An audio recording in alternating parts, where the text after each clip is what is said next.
John Asen, Director of Instruction down at 3D Golf Performance, talking to you about professional impact and the essentials to achieving this unmistakable feel and position and impact. One of the things that we talk about is lag pressure. Lag pressure is nothing more than putting pressure or bend in the shaft during the change of directions. So creating pressure and maintaining pressure on the shaft through impact will allow the ball to bounce off the club face. So we're going to talk about how we maintain pressure on the shaft. I've got basically 4 key points of pressure that we're going to talk about.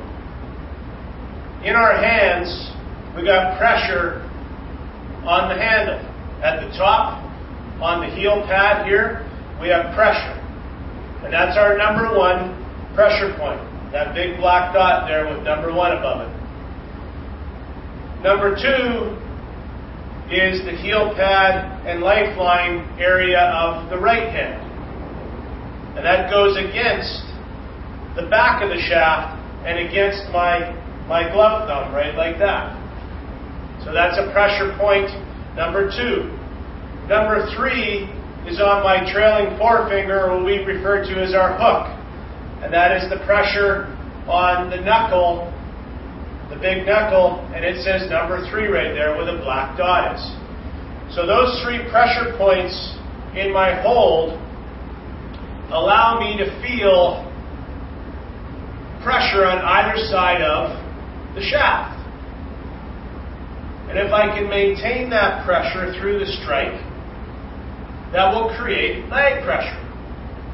The 4th pressure point that I want you to have focus on is the back of your left arm, your tricep area, and your delt muscle, chest muscle.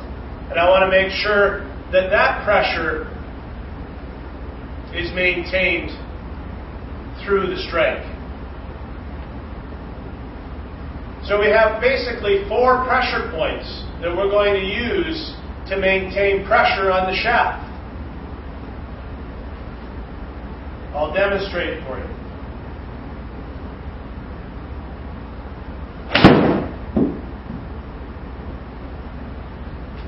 Now, using the launch monitors down here, you can really start to discover, based on your numbers, that you're creating some of these professional impact positions. In particular, the launch of the golf ball, how it takes off. We want to make sure that the face is de-lofted in this sort of a position and impact. That will tell me that I've maintained some forward lean and lag pressure on that shaft. So the launch conditions that come up in our readings for the ball spin, very, very important for you to understand that you want to try to create as low launch as you possibly can for each and every tool that you use. So as you start out, you might want to pay attention to those launch conditions. And I just hit an 8-iron with 17 degrees launch on the golf ball.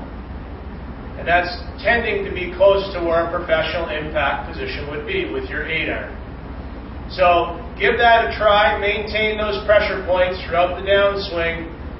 Good luck, good golfing, and enjoy that hit.